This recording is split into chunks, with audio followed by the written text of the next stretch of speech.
tugas dari kampus untuk wawancara salah satu orang yang memang bisa aku wawancarai tentang karirnya gitu ya. Nah di sini saya minta izin nih kepada Nik dan minta waktunya juga buat bersedia di saya wawancarai dan nanti memang saya upload ke YouTube di kampus Mbak. Nanti di-upload? Aduh. Yes, nanti tapi untuk ini. Nah, bisa diperkenalkan dulu Mbak Dani untuk namanya, mungkin udah berapa lama bekerja gitu. Oke, nama udah kenal lagi ya. Ya, ya. Nama ya biasa dipanggil Mbak Dani sih. Nama panjangnya Dani Kartiningsih. Usia nggak perlu ya. Iya. Kalau udah bekerja, ditanya udah bekerja berapa lama? Udah bekerja dari tahun 2014. Berarti kurang lebih 6 tahun ya? Iya. Gitu. 6 tahun. Oke nih Mbak Dani langsung ke pertanyaan pertama ya. Boleh? Nih, jadi bagaimana sih strategi Mbak Dani mengawali karir gitu untuk waktu awal-awalnya tuh gimana sih? Gitu? Awal-awal mendapatkan pekerjaan ya? Iya. Atau mungkin dari zaman kuliah kan juga ada orang kuliah sambil kerja gitu kan. Kalau cerita dari awal kuliah sih, kuliah itu ya seperti biasa ya di semester 1. Nah nanti mulai ada organisasi itu, saya mulai ikut organisasi. Pertama, kenapa selain itu kewajiban dari kampus, dari diri saya juga pengen tuh nggak cuma buku kuliah pulang kan, pengennya juga bisa berorganisasi karena di situ kita dapat ilmu tuh, ilmu gimana cara leadership, gimana cara planning dan lain-lainnya, terus menyatukan pendapat di tim kayak gitu sih. Nah, terus gimana cara membagi waktu itu juga dapat dari organisasi waktu kuliah. Selain itu, selain aktif organisasi juga pernah kerja part time sih, tapi cuma sebentar karena ternyata sangat capek. Part time di mana Mbak Dani? Pernah kerja part time di counter. Jadi tapi dari jam 7-an habis sisa gitu, biasanya sampai jam 11 sampai jam 12, tapi jam 11 sampai jam 12 tuh nggak langsung pulang. Jadi harus kayak pembukuan dulu. Nah biasanya baru sampai kos itu jam 1 setengah 2. Terus akhirnya kadang harus kuliah pagi kan jam 7. Rasanya badan lama-lama nggak fit, terus tugas kuliah banyaknya itu akhirnya oke lah, berarti mungkin kerja di counter dengan jam kerja seperti ini nggak cocok untuk saya gitu. Tapi di situ ada nilai yang bisa aku ambil sih, ternyata cari uang tuh gak gampang gitu. Pelajaran ya. Terus semenjak ada konsentrasi ya yang semester 5, sebenarnya di situ aku karirnya tertariknya di pendidikan.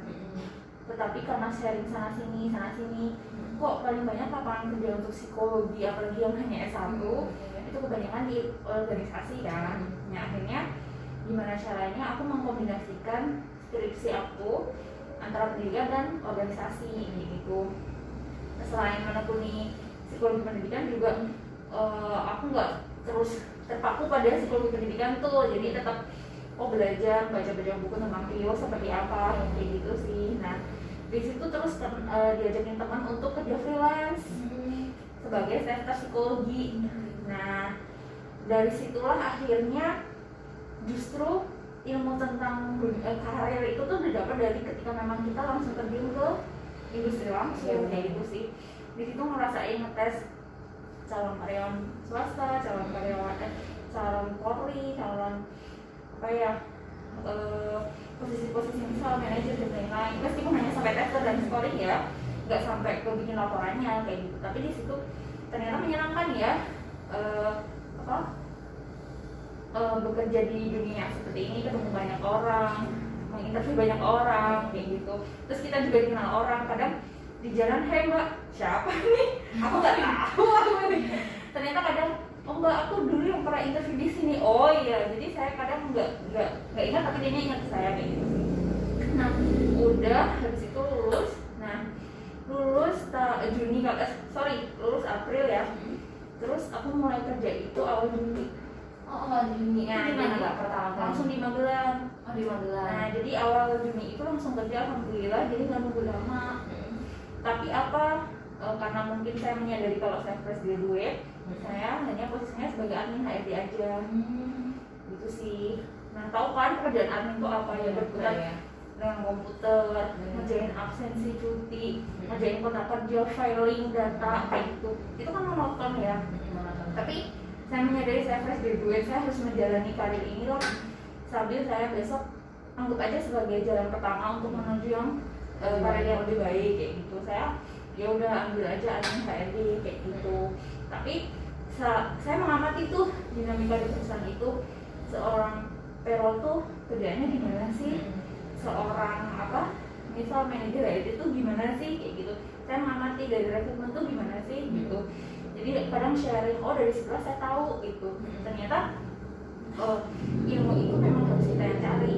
Karena nggak datang sendiri kan. Nah, disitulah saya mulai ketika ada rekrutmen yang resign, saya mengajukan diri sama atasan saya untuk Bu, saya ingin mengisi posisi ini karena selain saya lulusan psikologi, saya punya basic tentang rekrutmen untuk meskipun hanya sekedar ngetes dan lain-lain kayak gitu, tapi setidaknya saya diberi kesempatan dulu kayak gitu. Nah, biasanya kan orang jarang yang minta dimutasikan ya, atau nunggu dimutasikan. Tapi karena diri biasanya. tapi karena saya merasa kalau saya nggak ditawarin, ya terus kapan dong saya berkembang kayak gitu, karena cuma di admin aja. Terus akhirnya saya menawarkan diri. Alhamdulillahnya beliau mau bolehin, ya udah silahkan dicoba, nanti kamu rasakan seperti apa. Dari situlah mulai karirnya pelan-pelan berkembang ya. Jadi mulai ngetes untuk di sana nggak cuma sekedar ngetes ya, jadi benar-benar memberikan rekomendasi hasil interviewnya.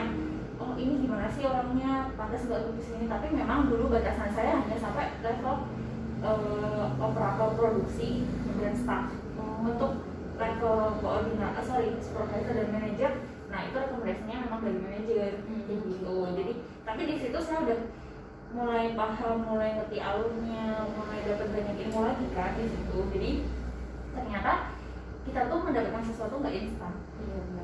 Kita harus menapaki jalan-jalannya dari bawah dulu sih kayak gitu.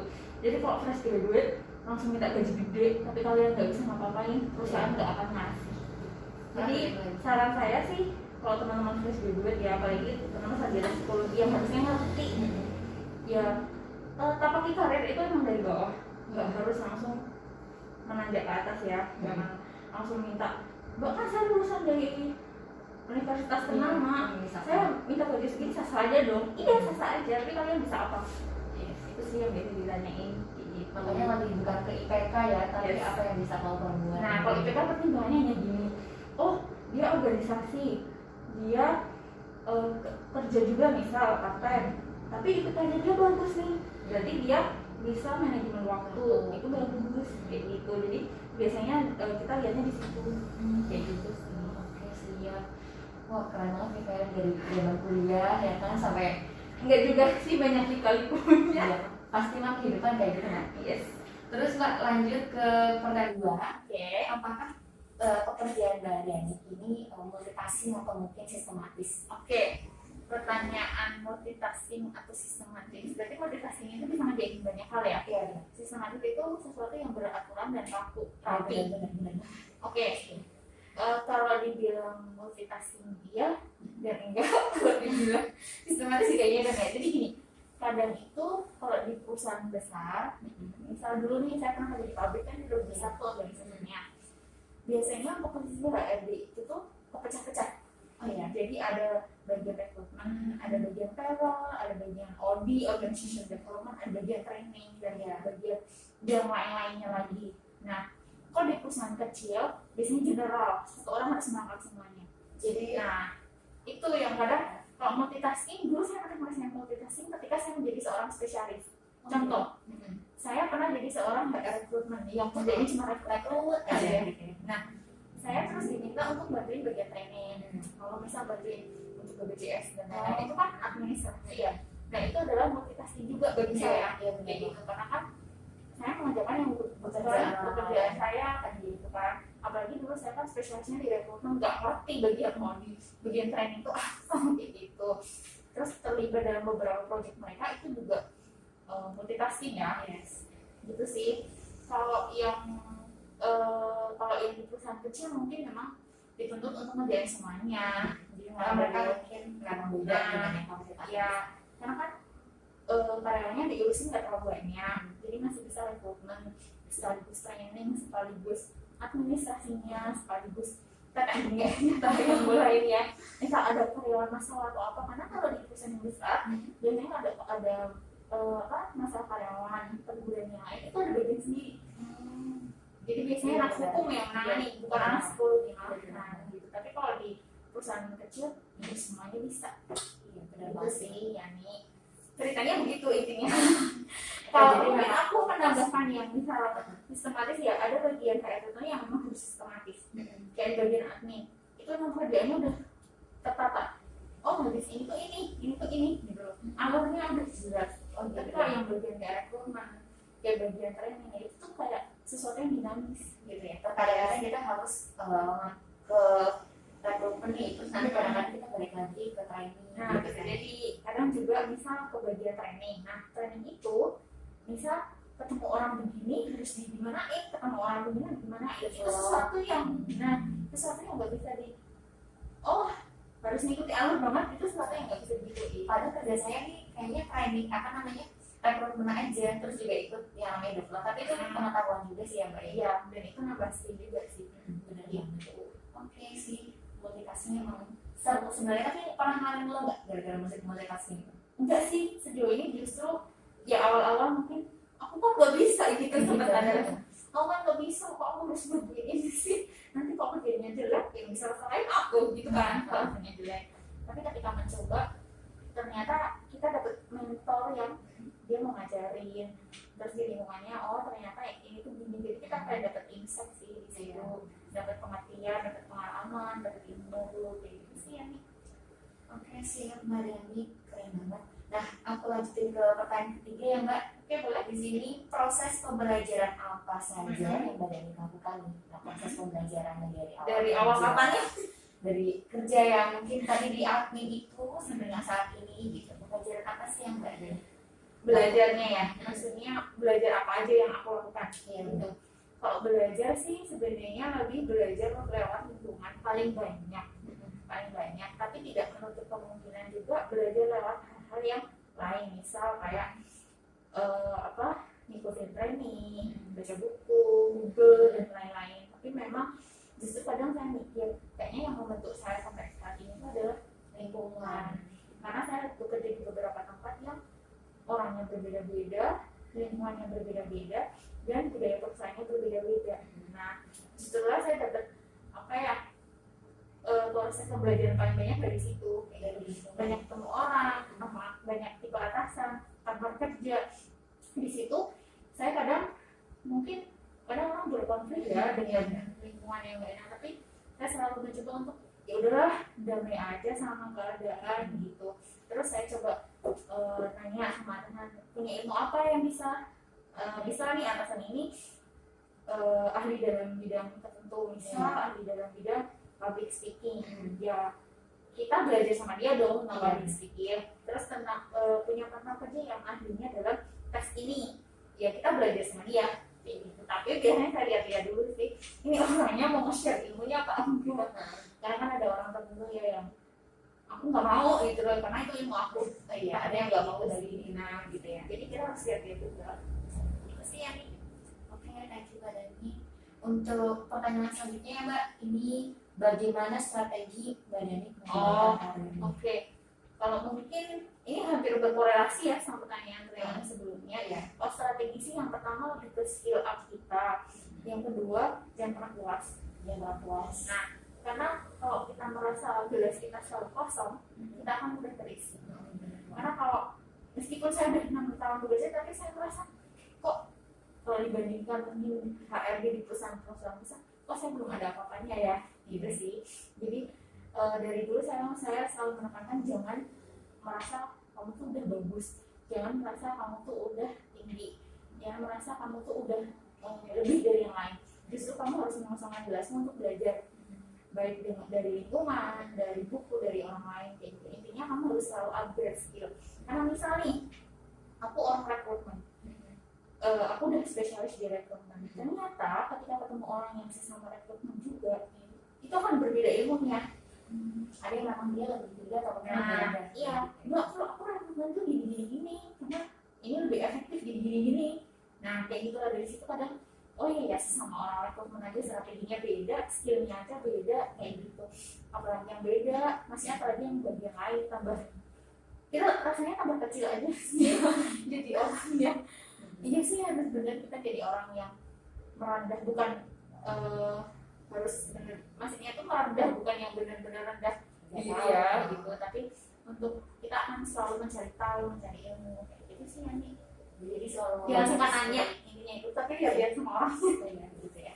Nah, buat tadi apa namanya, buat ngembangin skill berarti apa? Buat ngembangin karir juga. Skill itu penting banget buat sampai menuju ke karir yang Mbak pengenin gitu. Buat jadi harapan yang lebih baik nanti ke depannya gitu.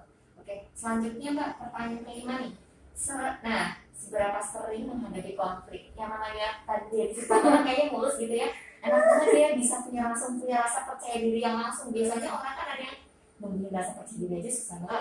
Yang ditanyakan konflik diri sendiri apa konflik dengan orang lain? Kayaknya dua-duanya nih. Mungkin bisa di-sharing gimana sih caranya bisa nemuin rasa percaya diri. Kalau konflik diri sendiri, jujur aku dulu orang yang ngomong sama orang lain aja gerdek, tau gerdek nggak? Iya, gemeteran gitu ya. Terus kadang orang bisa membaca dari ini loh, gerak mulut kalau orang gerdek kan tahu ya. Iya. Terus kadang aku dulu punya kebiasaan paniknya itu kalau ngomong sama orang lain ada sesuatu yang aku gerakan berulang-ulang, bisa gini atau kakinya ngapain. Oh gitu. Karena saking groginya ngomong sama orang itu sih. Jadi sikap pede aku baru bisa muncul ketika aku mulai ikut organisasi. Jadi di situ kita dituntut untuk ketika rapat kita show up pendapat kita ngomong, terus kita nyampein pendapat, terus pernah juga terpilih sebagai ketua panitia suatu acara, dan disitulah oh iya ya ternyata public speaking itu penting. Meskipun kita hanya ngomong di depan 3-4 orang, yang penting kita pede gitu sih intinya. Jadi mulai dari situ terbiasa. Awalnya masih wah kalau badannya yang ngomong, nanti itu ada sesuatu yang kerasa bergerak-gerak karena biasanya kan bisa gini-gini pastinya kan gimana gitu ya. Gitu pasti selalu dulu aku dibilang gitu, cuma lama-lama kayak udah terbiasa. Terus mulai terbiasa lagi ketika jadi freelance sebagai tester itu kan kita ngetes orang banyak, jumlahnya pasti di atas 10. Nah kalau kita grogi, gimana kita nyampein soalnya ke mereka sampai dengan masuk ke mereka gitu ya.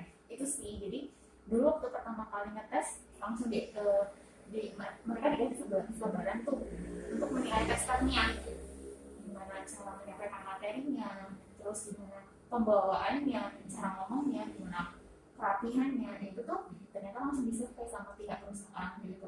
Terus alhamdulillah dapat feedback ya bagus banget, enggak jelek banget enggak gitu, jadi sedang gitu. Nah terus dari situ oh ya berarti aku harus mengasah kemampuan aku berbicara lagi kayak gitu sih. Nah terus terbiasa lagi ketika mulai bekerja tuh ketemu sering ngomong kan sama orang, sering ngomong sama orang kayak interview, ini udah biasa.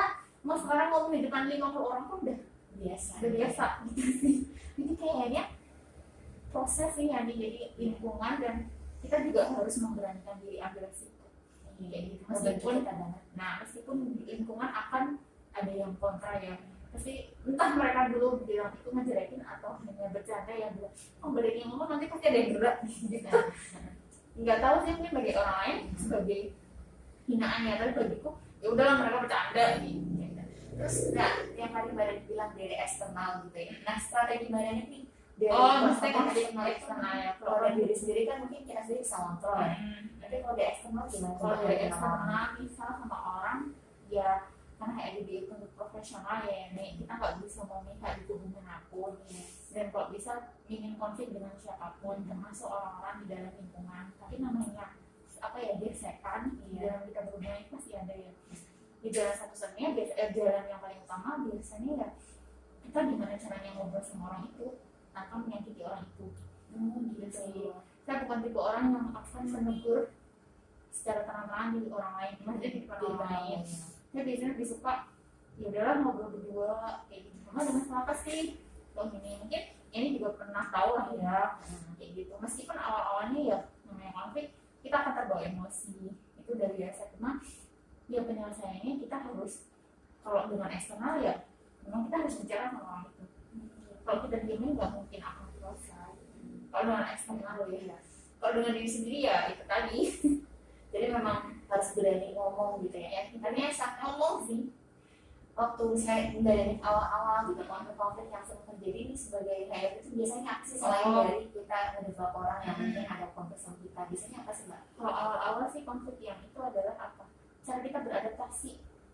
Karena kadang stigma seorang HRD di perusahaan itu nggak asik, nggak asiknya suka ngebut, suka komen, Pasti ada penilaian gitu kan. kalau HRD kan sebenarnya cuma suka ngasih teguran, suka ngasih SP, suka ngasih itu nggak asik orangnya, dia jadi ngobrol, dia jadi curhat gitu. Itu sih stigma pertama yang aku terima gitu, dan itu sempat aku jadi orang yang pendiam di perusahaan itu pertama kali gitu sih. Cuma apa ya, terus saya buktikan tuh kalau saya bisa sama orang yang lainnya saya halo mbak gitu atau apa. Jadi menunjukkan kalau HRD itu enggak antisosial namanya, jadi tetap menyapa seperti kadang karena stigma HRD itu gitu kadang kadang ngapain curhat sama HRD nanti sampai perusahaan atau apa biasanya ada sih.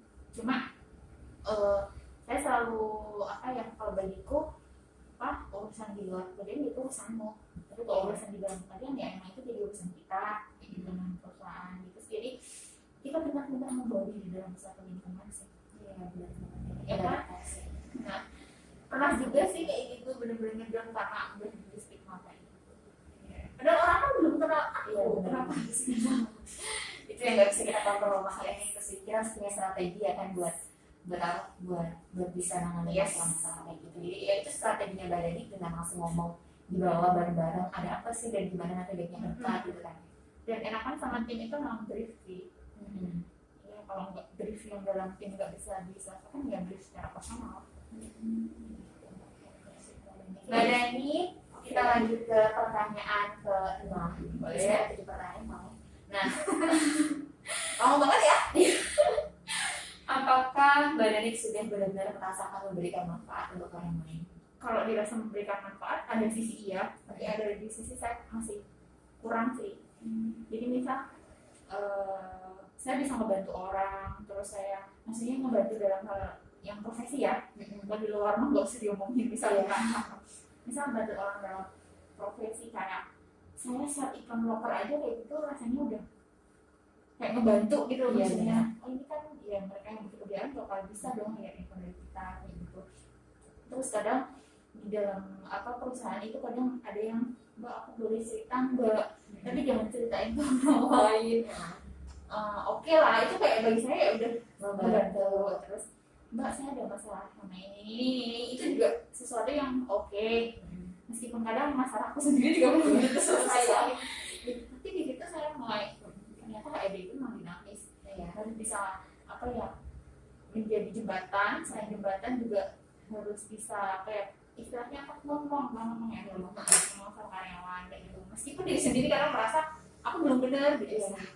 Kalau dirasa puas dalam memberikan manfaat belum, karena saya merasa saya belum perusahaan ini belum perusahaan ini tuh masih bisa jauh lebih baik lagi dengan orang-orang yang bisa lebih upgrade diri dalam hal skill, upgrade diri dalam hal attitude, dalam hal apapun lah gitu. Jadi itu kayak jadi PR sih. Itu yang profesi ya, maksudnya kalau yang di luar mah itu jangan diomongin. Iyalah, ini mah tentang sendiri. Jadi tapi memang iya sih mbak, untuk HRD sendiri kan memang jembatan orang buat mereka dapat rezeki gitu kan ya, diterima atau enggaknya juga nanti tak tergantung penilaian dari kita nih ya buat penyampaian kemarin juga. Nah, kalau manfaat yang pernah kurasakan sendiri yang secara langsung ya, dulu pernah rekrut orang, terus orang itu keluar dari perusahaan itu. Terus suatu saat saya ketemu, terus badan ini aku punya usaha baru nih, mau nggak nyicipin atau apa kayak gitu kan. Oh aku masih dianggap baik ya sama orang. Maksudnya mungkin kalau aku dulu sama dia nggak punya hubungan yang baik, nggak bakal dong dia nawarin aku gitu. Jadi lebih ke manfaat yang kayak gitu yang kadang aku bisa ngerasain gitu sih. Kalau manfaat buat yang karyawan sih mungkin ya kalian sendiri yang bisa menilai, yang sesuatu gitu sih. Tapi kalau manfaat buat saya sendiri kayak gitu, hal kecil kayak gitu. Berarti memang ya itu ya komunitas nih, kadang kita harus jadi nggak bisa terpaku dengan HRD aja gitu, tapi bisa jadi pendengar dalam kalian Meskipun bercerita. masalah kita juga banyak ya. Kadang aku merasa gini sih, lah masalah aku sendiri aja aku kadang nggak bisa nyelesain, kenapa aku ngasih saran ke orang lain gitu loh, kadang gitu. Cuma emang kadang kita mensugesti diri sendiri tuh kan lebih susah ya daripada mensugesti orang lain nanti. Tapi ya aku selalu mencoba, kalau aku ada masalah pun ya aku harus cerita sama orang terdekat. Iya. Ya, apa, karena nggak mungkin semuanya akan ditanggung sendiri. Iya, Itu sih yang iya sih Mbak, emang ini. Nah untuk pertanyaan ketujuh ini sebenarnya masih tadi yang udah dijawab sama Mbak juga tentang menolong orang lain, jadi itu udah sama bersama dengan manfaat ya. Jadi memang ya aku juga sama sih Mbak, ngerasain kayak pengen jadi kayak gitu ya, karena aku pengen yang bisa buat ngejembatin orang kerja. Biasanya itu orang kalau keterima kerja tuh ngeliat kayak ini udah pernah terima aku kerja gitu kan. Nah, biasanya mereka akan istilah Jawanya akan nikah nih ya. Kadang-kadang aku belum tentu apa ya. Gitu sih ya nih. Jadi emang masalahnya gitu di jalan. Halo Mbak, siapa ini? Aku kadang gitu sih. Terus kadang tiba-tiba juga Mbak, sekarang ada di mana nih? Kalau ada info lokal, info Indo kayak gitu. Jadi lebih ternyata mereka masih meskipun udah nggak satu kata, mereka masih mengenal aku ya, masih menyimpan kontak aku ya gitu sih. Jadi lebih ke hal positif kayak gitu yang bisa aku ambil. Ya meskipun pasti ada ya 1-2 orang yang nggak suka, itu biasa. Tapi bagi kalau banyak orang yang suka, maksudnya banyak orang yang masih menjaga hubungan baik dengan kita, artinya memang kita harus menjaga hubungan itu. Nah, ini kayak gitu sih.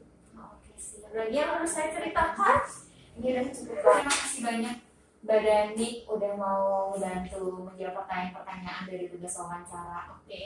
Gak ada lagi nih, kayaknya udah gak ada, ini udah cukup banget. Terima kasih ya Mbak Dani ya. Oke, sama-sama. Iya. Salaman nggak ya? Iya, selamat.